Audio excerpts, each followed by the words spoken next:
आप सभी का स्वागत है हमारी यूट्यूब चैनल द कंटेंट में। दोस्तों, आज का टॉपिक होगा भारतीय संविधान सभा। तो आप हमारे साथ लास्ट तक वीडियो में बने रहें और लास्ट में होंगे 5 इंपॉर्टेंट क्वेश्चंस और लिंक जो है हम डिस्क्रिप्शन बॉक्स में डाल देंगे। उसमें हम PDF नोट्स आप सभी को प्रोवाइड कराएंगे। और चलिए हम अपना वीडियो स्टार्ट करते हैं। इसमें जो है भारतीय संविधान सभा, इसका गठन कैसे हुआ, इसके पीछे का इतिहास क्या था, तो आइए थोड़ा सा इसके बारे में जान लेते हैं। तो इसमें जो है सबसे पहली बात यह है कि स्वाधीनता संग्राम के दौरान भारत के नेताओं ने लगातार इस बात की मांग की थी कि भारत के स्वतंत्र होने पर भारत की जनता का प्रतिनिधित्व करने वाली संविधान सभा द्वारा देश के संविधान का निर्माण किया जाना चाहिए। उन्होंने कहा था कि जो हमारी जनता हमें निर्वाचित जो करेगी अपने प्रतिनिधि को, उनके द्वारा संविधान का निर्माण किया जाना चाहिए।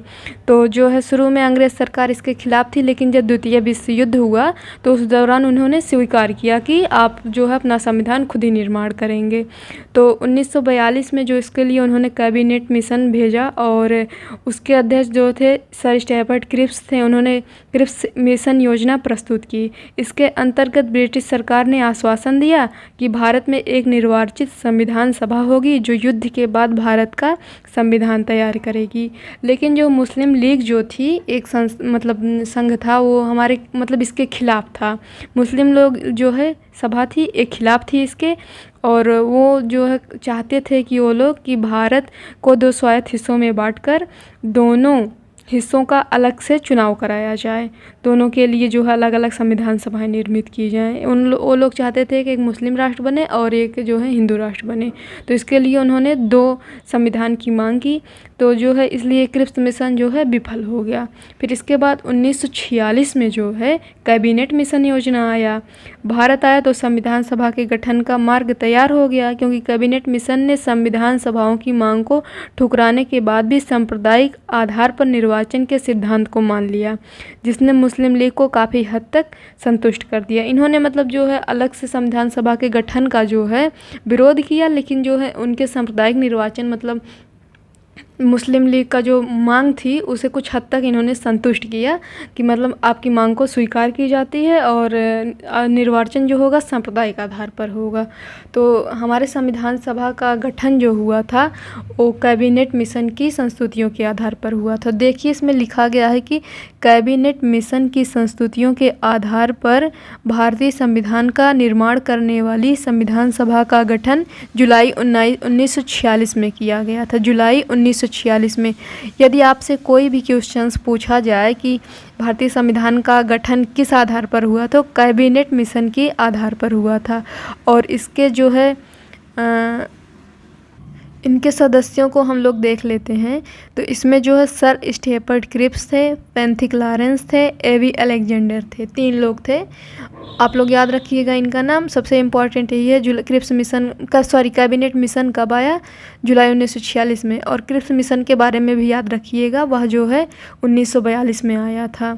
और कुल सदस्य संख्या जो है इसके लिए संविधान सभा के लिए जो है 389 घोषित की गई, जिनमें से जो है 292 ब्रिटिश प्रांतों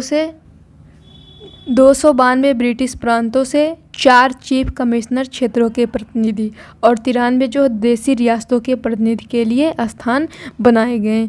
इसके बाद जो है आता है 3rd पॉइंट। इसमें दिया गया है कि मिशन योजना के अनुसार जुलाई 1946 में संविधान सभा का चुनाव हुआ।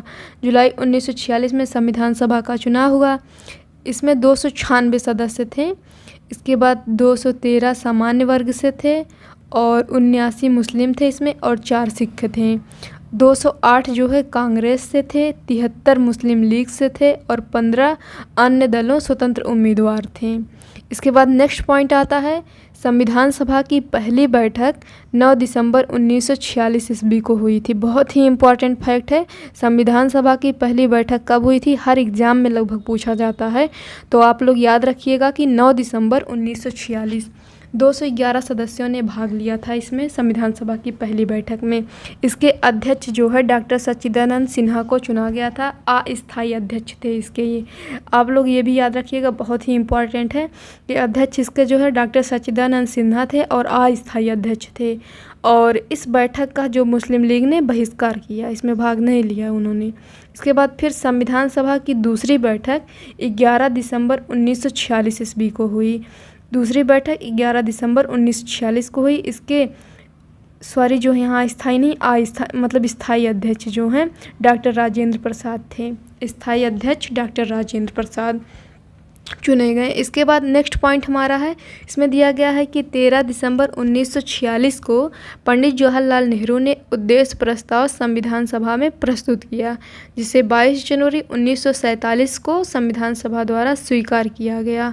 आप लोग इसे याद रखिएगा कि उद्देश्य प्रस्ताव किसने रखा था? पंडित जवाहरलाल नेहरू ने। इसके बाद जो कब रखा था? 13 दिसंबर 1946 को। और इसे कब स्वीकार किया गया? 22 जनवरी 1947 को संविधान सभा द्वारा स्वीकार किया गया। बहुत ही इम्पोर्टेंट है ये। इसके बाद यही उद्देश्य प्रस्ताव संविधान की प्रस्तावना का आधार बना और इसी ने संपूर्ण विश्व के दर्शन को मूर्त रूप प्रदान किया।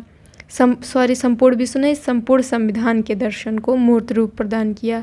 प्रस्तावना जो है, प्रस्तावना में हमारे संविधान का दर्शन नहीं था। हम आगे वीडियो बनाएंगे प्रस्तावना पर भी, तो अच्छे से वहाँ समझाएंगे कि प्रस्तावना क्या है, कैसे रखा गया था इसी उद्देश्य प्रस्ताव के आधार पर। तो आप लोग बस अभी यहाँ इतना ही याद रखिएगा कि जो है पंडित जवाहरलाल नेहरू ने 13 दिसंबर 1946 को उद्देश्य प्रस्ताव संविधान सभा में प्रस्तुत किया, जिसे 22 जनवरी 1947 को संविधान द्वारा स्वीकार किया गया और इसी उद्देश्य प्रस्ताव के आधार पर संविधान की प्रस्तावना बनी। ठीक है। इसके बाद आइए देखते हैं कि संविधान सभा की प्रमुख समितियां एवं उसके अध्यक्ष। नंबर 1, संचालन समिति। संचालन समिति के अध्यक्ष डॉक्टर राजेंद्र प्रसाद थे। बहुत ही इम्पॉर्टेंट है, कई एग्ज़ाम्स में, हर बार एग्ज़ाम्स में पूछे जाते हैं कि संचालन समिति के अध्यक्ष कौन थे, तो आप लोग याद रखिएगा कि डॉक्टर राजेंद्र प्रसाद। फिर 2 है संघीय संविधान समिति, इसके अध्यक्ष पंडित जवाहरलाल नेहरू थे। 3 है प्रांतीय संविधान समिति, सरदार वल्लभ भाई पटेल। फिर 4 प्रारूप समिति, वेरी इम्पॉर्टेंट, बहुत ही इम्पॉर्टेंट है ये, इसके अध्यक्ष जो है डॉक्टर भीमराव अंबेडकर थे। संघ शक्ति समिति, ये भी इम्पॉर्टेंट है, जवाहरलाल नेहरू इसके अध्यक्ष थे। मौलिक अधिकारों एवं अल्पसंख्यकों संबंधी परामर्श समिति, इसके अध्यक्ष सरदार वल्लभ भाई पटेल थे। फिर 7वां जो है राष्ट्र ध्वज संबंधी समिति, तदर्थ समिति, इसके अध्यक्ष डॉक्टर राजेंद्र प्रसाद थे। यहाँ नोट में कुछ फैक्ट्स दिए गए हैं। मौलिक अधिकारों एवं अल्पसंख्यकों संबंधी परामर्श समिति की 2 उप समितियाँ थीं। मौलिक अधिकार उप समिति, इसके अध्यक्ष JP कृपलानी थे। अल्पसंख्यक उप समिति, इसके अध्यक्ष HC मुखर्जी थे। इसे भी याद रखिएगा। फिर आता है प्रारूप समिति। प्रारूप समिति का गठन जो है 29 अगस्त 1947 को हुआ था। गठन 29 अगस्त 1947 को हुआ था। अध्यक्ष डॉक्टर भीमराव अंबेडकर इसके अध्यक्ष थे। 6 अन्य सदस्य थे। डॉक्टर भीमराव अंबेडकर को लेकर के जो है कुल जो है 7 सदस्य थे। तो इनके डॉक्टर भीमराव अंबेडकर के अलावा जो है N गोपाल स्वामी अयंगर, अल्लादी कृष्णा स्वामी अय्यर, कन्हैया मणिकलाल मुंशी और सैयद मोहम्मद सादुल्ला, N माधव राव, BL मित्र पहले थे, BL मित्र इसके स्थान पर ये आए थे, N माधव राव। फिर DP खेतान 1948 में इनकी मृत्यु के बाद TT कृष्णमाचारी सदस्य बने। पहले DP खेतान थे, लेकिन 1948 ईस्वी में जब इनकी मृत्यु हो गई तो TT कृष्णमाचारी सदस्य बने इनके स्थान पर। और नेक्स्ट पॉइंट हम देखते हैं, इसमें दिया गया है कि संविधान का प्रारूप BN राव ने तैयार किया। किसने तैयार किया? BN राव ने। भी इम्पोर्टेंट है, आप लोग याद रखिएगा। संविधान का प्रारूप BN राव ने तैयार किया। फिर नेक्स्ट पॉइंट है, संविधान सभा में अंबेडकर का पहली बार निर्वाचन बंगाल से हुआ। बहुत ही इम्पॉर्टेंट है, संविधान सभा में अंबेडकर का पहली बार निर्वाचन कहाँ हुआ था? बंगाल से हुआ था, तथा देश बंटवारे के बाद उनका निर्वाचन बॉम्बे से हुआ था। दोस्तों, संविधान सभा जो है बहुत ही इम्पॉर्टेंट टॉपिक है। इससे जो है हर एग्ज़ाम्स में लगभग क्वेश्चंस पूछे जाते हैं। मतलब कोई भी एग्ज़ाम्स ऐसा नहीं होता जिसमें इंडियन पॉलिटिक्स यदि क्वेश्चन बने तो ये संविधान सभा से कोई क्वेश्चन ना आए। हर क्वेश्चन मतलब इम्पॉर्टेंट है, हर फैक्ट यहाँ पर। और नेक्स्ट पॉइंट देखते हैं, इसमें दिया दिया गया है कि देश विभाजन के बाद संविधान सभा का पुनर्गठन 31 अक्टूबर 1947 ईस्वी को किया गया। संविधान सभा का फिर से पुनर्गठन किया जब देश विभाजित हो गया, इसके बाद पाकिस्तान बन गया, भारत बन गया, तो जो है 31 अक्टूबर 1947 को फिर से इसका पुनर्गठन किया गया और 31 दिसंबर 1947 को संविधान सभा की कुल सदस्य संख्या 299 थी, जिसमें से 229 सदस्य प्रांतों से तथा 70 सदस्य देशी रियासतों से थे। और आगे हम एक वीडियो बनाएंगे देशी रियासतों का विलय पर, और इसमें देखेंगे आप सब लोग कि कैसे किस आधार पर विलय हुआ, तो वो वीडियो होगा नेक्स्ट वीडियो, तो आप लोग देखिएगा। और चलिए नेक्स्ट पॉइंट देखते हैं। इसमें दिया गया है कि संविधान सभा का वाचन। संविधान सभा का 3 वाचन हुआ था। संविधान सभा का 3 वाचन हुआ था। प्रथम वाचन जो है 4 नवंबर 1948 से 9 नवंबर 1948 के बीच हुआ था। द्वितीय वाचन 15 नवंबर 1948 से 17 अक्टूबर 1949 ईस्वी को हुआ था। तृतीय वाचन 14 नवंबर 1949 से 26 नवंबर 1949 को हुआ था। पहला वाचन देखिए 1948 ये कॉमन है, आप लोग बस डेट याद रखिएगा 4 और 9 नवंबर। इसके बाद जो है तीसरे में भी 1949 है, डेट 14 और 26 नवंबर। लेकिन इसमें जो है सेकंड वाला द्वितीय वाचन हुआ था ये 1948-1949 है, अलग अलग हो गया सन, जो 1948-1949 2 ईयर के बीच में हुआ। 15 नवंबर 1948 से 17 अक्टूबर 1949, बाकी दोनों में कॉमन है, ठीक है। फिर नेक्स्ट पॉइंट है 26 नवंबर 1949 को संविधान की 4 व्यवस्थाओं, बहुत ही इंपॉर्टेंट है, हाई लेवल के एग्जाम्स में पूछे जाते हैं एज लाइक यूपीएससी, यूपीपीसीएस। तो जो है इसमें दिया गया है कि 26 नवंबर 1949 को संविधान की 4 व्यवस्थाओं, अंतरिम संसद, नागरिकता, चुनाव व संविधान के अस्थायी प्रावधानों को तुरंत लागू कर दिया गया। ठीक 4 प्रावधान थे, इसे तुरंत लागू कर दिया था 26 नवंबर 1949 को। बाकी पूर्ण संविधान जो 26 जनवरी 1950 को लागू हुआ था। ठीक, बहुत ही इंपॉर्टेंट फैक्ट आप लोग याद रखिएगा।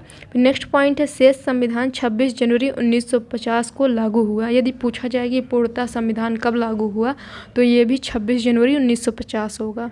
फिर नेक्स्ट पॉइंट संविधान सभा की प्रक्रिया में कुल 2 वर्ष 11 माह 18 दिन लगे। बहुत ही इंपॉर्टेंट है, मैंने दोस्तों आप सबसे आगे ही कह दिया कि हर एक पॉइंट जो है बहुत ही इंपॉर्टेंट है, आप लोग को हर पॉइंट याद ही करना पड़ेगा।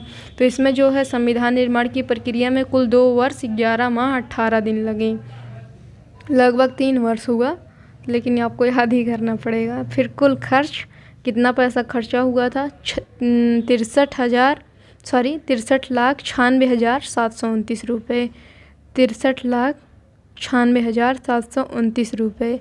प्रारूप समिति पर कुल कितने दिन बहस हुई थी 114 दिन बहस हुई थी। फिर नेक्स्ट पॉइंट संविधान को जब पारित किया गया 26 नवंबर 1949 को पारित किया गया था ना, हम बताएं, मतलब पूर्ण रूप से नहीं लागू हुआ था, 26 जनवरी 1950 को पूर्ण रूप से लागू हुआ, लेकिन 26 नवंबर 1949 को जब पारित किया गया तो इसमें 22 भाग 395 अनुच्छेद 8 अनुसूचियाँ थीं। ठीक, वर्तमान में 25 भाग 395 अनुच्छेद 12 अनुसूचियाँ हैं। ठीक है, 95 अनुच्छेद 12 अनुसूचियाँ 25 भाग, ये भी याद रखिएगा। तो नेक्स्ट पॉइंट संविधान सभा की अंतिम बैठक कब हुई थी, आता है क्वेश्चन। तो 24 जनवरी 1950 को संविधान सभा की अंतिम बैठक हुई। 24 जनवरी 1950 को 2 संदर्भों में और याद रखना है आप सबको, वो है कि भारत का प्रथम राष्ट्रपति जो है डॉक्टर राजेंद्र प्रसाद को 24 जनवरी 1950 को ही चुना गया। फिर इसी दिन राष्ट्रगान जन गण मन अधिनायक, हमारा जो राष्ट्रगान है, इसे भी स्वीकृत किया गया और राष्ट्रगीत वंदे मातरम, इसे भी स्वीकार किया गया। तो आप लोग याद रखिएगा 24 जनवरी 1950 4 चीज़ों के लिए फेमस है। अंतिम बैठक हुआ, डॉक्टर राजेंद्र प्रसाद को भारत का राष्ट्रपति चुना गया, राष्ट्रगान अपनाया गया, राष्ट्रगीत वंदे मातरम अपनाया गया। ठीक, फिर राष्ट्रीय ध्वज तिरंगा को कब अपनाया गया 22 जुलाई 1947 को। तिरंगा हमारा राष्ट्रीय ध्वज है ना, तो इसे 22 जुलाई 1947 को अपनाया गया। इसके बाद जो है आइए हम अपना इम्पॉर्टेंट क्वेश्चन सॉल्व कर लेते हैं। पहला प्रश्न है भारतीय संविधान की प्रारूप समिति की अध्यक्षता निम्नलिखित में से किसने की थी?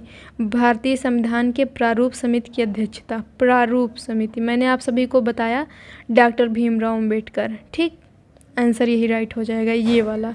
फिर 2 नंबर का क्वेश्चन है, भारतीय संविधान सभा की पहली बैठक कब हुई? ए है 26 जनवरी 1950 को, बी है 15 अगस्त 1947 को, सी है 9 दिसंबर 1946 को, डी है 19 नवंबर 1946 को।